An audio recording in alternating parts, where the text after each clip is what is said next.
Dayan. Tapdım. Dünən bir video paylaşdım. Bir günə 1 milyon baxış gəldi. Ləylərdə minlərlə insan yazdı ki, bəli, Xameni bizim düşmənimizdir, ermənilərə dəstək olub, ermənilərə yardım edib. Bütün sənədləri tapdım. Sona qədər dinlə. İranla əlaqədar, İrandan Ermənistana silahların göndərilməsi ilə əlaqədar bizdə hər hangi bir məlumat yoxdur. Əksinə deyə bilərəm ki, İran və Gürcüstan öz hava sahəsini və quru yollarını Ermənistandan silahların daşınması üçün kapatdı. Və buna görə biz bir daha İran və Gürcüstan hökumətlərinə təşəkkürümüzü bildirmək istəyirik. İslam Cumhuriyyətinə, sizin xalqınıza minnətdarıq ki, bizim bu faciəli devrimizdə, ağır devrimizdə sizin devlət tərəfindən, şəxsən sizin tərəfindən daimi nəzər diqqət və yardımı hiss edirik. Ermənilər tərəfindən o dərəcədə məkirli bir plan həyata görülmüşdü ki, onlar Füzulidən girərək Cəbrayıl-Füzuli yolunu kəsmişdilər, Qubadlı və Zəngilan blokada şəraitinə düşmüşdü. Onların məqsədi orada yaşayan 400 min insanı qırmaqdan məhv etmək idi. O zaman bunu açıqca deməliyəm mən. İran topçuları hətta müdaxilə elədilər. Onların müdaxiləsi olmasaydı o 400 min insanın bəlkə biri sağ qalmayacaqdı. Arazın üzərindən humanitar körpü açdılar. Mənim şahidim, Dünyamin dedi. Biz axşam çağı gözləyirdik ki, Naxçıvanda, vağzalda çörək zavoduna İrandan çörək elədi, cəmaət keçsin, çörək alsın. Heydər Əliyev İranla əlaqələri bərpa eləyəndən sonra Naxçıvanın 350 min əhalisi o vaxtları, demək, İranın bizə göndərdiyi, demək, yardımlarla Naxçıvan yaşadı. Bala başladı gəlmək, ərzaq İrandan. Mən bunu bilirəm ki, nə üçün İran üzərindən silahları gətirə bilmirlər. Ona görə ki, İran bizim dost, qardaş ölkəmizdir. Ona görə ki, öz hava məkanını bağlayıb. Ərazilərimiz işğal olunarkən, 1 milyondan yuxarı qaçqın köçkün problemi yaranarkən, Azərbaycana ilk yardım göstərən, Azərbaycana ilk gələn humanitar təşkilat məhz İran təşkilatları olubdur. Biz o zaman qaçqın və məcburi köçkün problemi ilə üzləşəndə 1 milyondan artıq ölkədə qaçqın və məcburi köçkün var idi. Azərbaycanın o zaman çətin durumları idi. Azərbaycan məcburi köçkünlərinə ilk yardım əlini uzadan ölkələrdən də biri İran İslam Respublikası oldu. Horazmin azad olunmağında İran Sepahının o zaman necə yardımlar oldu? Sepahın hər tərəfli yardım olub. Hərbi sahədə də yardım olub. Keçirdikləri necə lazımdır. Mən şəxsən orada gözümlə gördüm ki, cəmaət suda boğulacaq da kişi. Arazdan keçəndə İran şərait yaratlaşdı, keçdi bəri tərəfə köməkli gəlin uzaq. Bu demək deyil ki, biz keçmişi yaddan çıxarmalıyıq. Əgər 90-cı illərin əvvəllərində bu beynəlxalq humanitar təşkilatları, o cümlədən İran təşkilatları Azərbaycana təşrif buyurmasaydılar, Azərbaycanda bir mənalı şəkildə humanitar kritik krizis vəziyyəti yarana bilərdi. Yəni Horadiz şəhərinin azad olunmağında da sözlü İranın rolu oldu ki. Təbii ki, onun danılmazdır qardaşım. Allah müsəlman dövlətinə ömür versin hamısına. Salam aleyküm. Xoş gəlirsiniz İrana. Sağ olun. Siz hainlə gəlirsiniz Şurəvin hansı torpağından? Bir müddəsi vaqən elə ayaqyalın gəlmişdi. Başlaqları da yox idi. Qaçmışdılar. İran İslam Respublikasının ali dini rəhbəri qeyd etdi ki, Dağlıq Qarabağ həmişə də qeyd edib ki, İslam torpağıdır, müsəlmanların torpağıdır və İran da bugün Azərbaycanı hər vəsilədə dəstəkləyir. O vaxtı sağ olsun İran hökuməti kömək elədi ki, millət arazı keçdi İrana.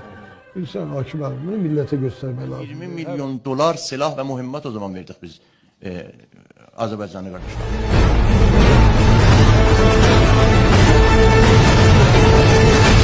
İranın Zəngilanın əhalisinin qayıtmağında, arazı keçib gəlməyi, buradan qoşunların, bizim qoşunların İran ərazisindən Horadizə azad eləməyinə böyük xidmət oldu. Azərbaycanda amuzəş və təlim keçirirdik. Bismillahirrahmanirrahim. Ya Fatıma-tü Zəhra. Bu bakalığına diyelerde tutmayalım. Ermeni cemaatin belayını istemeyiz. Bir dənə ayağını qoysan bu döşə, görsən. Ha, bu mən özümü saxlamışam, heç. Ha. Görsən? Bu torbuzdur bax. Ha, görsən bunu? Ben yana torbuz tutmayadım, öyle giderdim aşağıya. Bu nə belədir? Torbuz. Bu azad, ha. Nə qədər uşaqlar getdilər və cananə meydanda cəng elədilər və düşmənin qabağından dalıya çəkilmədilər və hətta şəhid oldu. Elə biz istəyərdik Horadiz qaydan kimi bütün işğal olunan torpaqları qaydardı. Biz o günü yaxşı xatırlayırıq, həqiqətən həmin vaxtı İran İslam Respublikasının bizə çox böyük köməyi dəymişdir. Mən onu xatırlayıram, ona görə özüm döyüşçü olmuşum. Sepahın yardım, Sepah da İran Silahlı Qüvvələr Sepahdır. Sepahın yardımlarını necə gördünüz o zaman Horadizin azad olunmağında? Çox gözəl. Hətta gəlib biz orada təlim keçiblər. Mən özüm iştirakçı olmuşam, bilirəm, bunu yaxşı bilirəm. Mən özüm xüsusi təyinatlı olmuşam, o təlimlərdə iştirak eləmişəm. Bəli, tam çox gözəl təsdiqləyirik. Yardım da hələ mənim yadımdan çıxmır. O həqiqətdir. İran azı.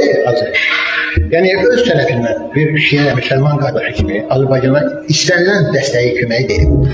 İran təşkil edib Əfqan mücahidlərə gəlib Azərbaycanda vurmaq. O vaxt, bəli. İran təşkil edib. İran öz kömürlərini göndərib Azərbaycana. Hətta Heydər Əliyev gələndən sonra 12 İran generalı gəlib Bakıda oturmuş. Qarabağ döyüşləri üçün İran spesialı gəlib. Ermənilərə qarşı döyüşlərdə iştirak edib. O cümlədən Horadizin alınmasında İran spesialının böyük rolu oldu. Bəli. Sizin 60 bin qaçqınınızı biz götürüb 5-6 il saxlayırıq. 60 bin qaçqın. İran maşınları gəlirdi, o çadır şəhərcindən gedirdi, buradan bir kisə düyür, bir tənəkə, yağ, içki yağı, şəkər, o tərəfə düyür, yağ, şəkər. Neçə il saxladı İran bizim 60 bin qaçqınımız? Az deyil. Ermənistan hər bir fitnə fəsadla Azərbaycan xalqına və Azərbaycan-İran əlaqələrinə xələl gətirməyə çalışır. Yalan, saxta məlumatlar yayırlar. Ben istemedim ki başka memleketlerden para getirin. Mesela İran istidarda götürmek olmaz. Liderin qeyd etdiyi kimi Dağlıq Qarabağ müsəlmanların torpağıdır. Müsəlman Azərbaycanlıların torpağıdır, bizim tarixi məkanımızdır. Biz hər bir fürsətdə olduğu kimi bu fürsətdə də İranı öz yanımıza görürük. Və çox sevindirici haldır ki, İran İslam Respublikasının ali dini rəhbər tərəfindən qoyulmuş bir strateji xəttə uyğun olaraq onun müşaviri, doktor vilayəti, İran Prezident Administrasiyasının rəhbəri, Azərbaycanın dostu olan doktor Vaizi tərəfindən və digər məsul insanlar tərəfindən Azərbaycan haqq səsinə dəstəkləri ifadə olundu. Azərbaycan ərazi bütövlüyünə, suverenliyinə dəstək ifadə olundu ki, bu Azərbaycan dövləti tərəfindən yüksək qiymətləndirilməklə bərabər xalqımız tərəfindən də çox yüksək qiymətlər. Bizim İranla hələ Qarabağ müharibəsi başlamamışdan qabaq uzun müddətdir ki, işbirliyimiz var. Xudafərin su qovşağının tikilməsində, sonra gəlir Araz su qovşağı və mən şəxsi fikrim ondan ibarətdir ki, İranla bu əməkdaşlıq bizə çox böyük bir töhfə verdi, çox böyük xeyir gətirdi. Yəni o mənada ki, erməni silahlı birləşmələri o zonada olmayıblar. İran onları vaxtilə oradan uzaqlaşdırır. Ona görə də orada mən hesablamışdım, təxminən ən aşağısı 250-300 kvadrat kilometr ərazi ermənilərdən boş idi. Ona görə biz o zonanı daha asanlığına keçə bildik. Ona görə o zonada o qədər mina var yox və s. Bu da o vaxtı İranla əməkdaşlığın nəticəsi əsasında oldu. Bu videonun ərsəyə gəlməsi üçün saatlarla zəhmət çəkdim. Sən də bir neçə dəqiqə ayır, bəyən, paylaş, rəy yaz, statusuna qoy, story elə, qoy bütün Azərbaycan xalqı bu məlumatdan xəbərdar olsun.